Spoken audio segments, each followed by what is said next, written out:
और इस बात से सारे के सारे 8 नंबर के जूरस से इरिटेट हो जाते। वो कहते कि अब हम क्या करें।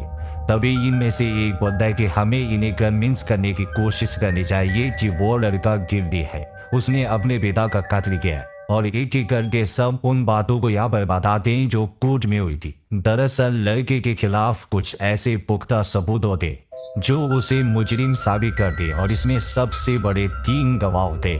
सबसे पहला वो आदमी जो उनके रूम के नीचे रहता था। उसका कहना यह था कि उसने उसे अपने पिता का कत्ल करके भागते हुए देखा।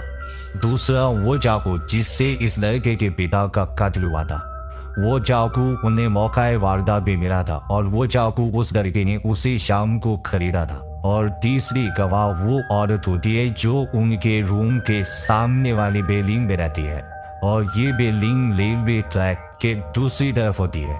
उसका कहना भी ये था कि उसने उस लड़के को उसके पिता का कत्ल करते हुए देखा और ये औरत इस लड़के को पहले से जानती है। तो ये 3 बड़े सबूत होते हैं जो ये साबित करते हैं कि उस लड़के ने अपने पिता का चाकू से कत्ल किया है।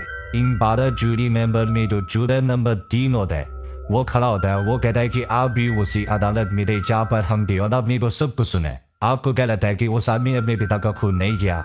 अब जो जूरर नंबर 8 होता है जिसने उस लड़के के पक्ष में वोट दिया है, वो कहता है आदमी वो मात्र 18 साल का बच्चा है।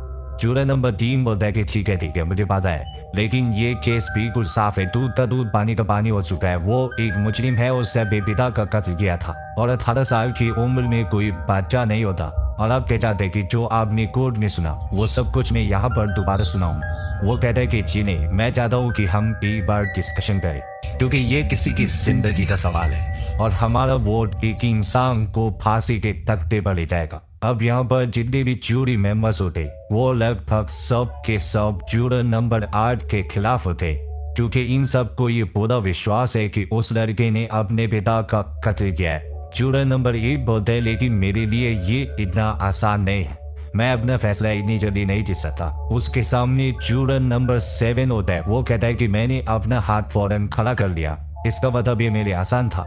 मैं कहता हूँ कि वो लड़का अपराधी है, वो गिल्टी है और आप 100 साल तक भी बहस करते रहें तो भी मेरा दिमाग नहीं बदल सकते।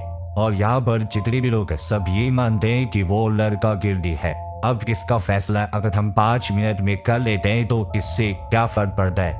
जूरर नंबर 8 बोलता है कि अगर हम इसका फैसला 1 घंटे बाद कर दे तो भी इससे कोई फर्क नहीं पड़ता। और वैसे भी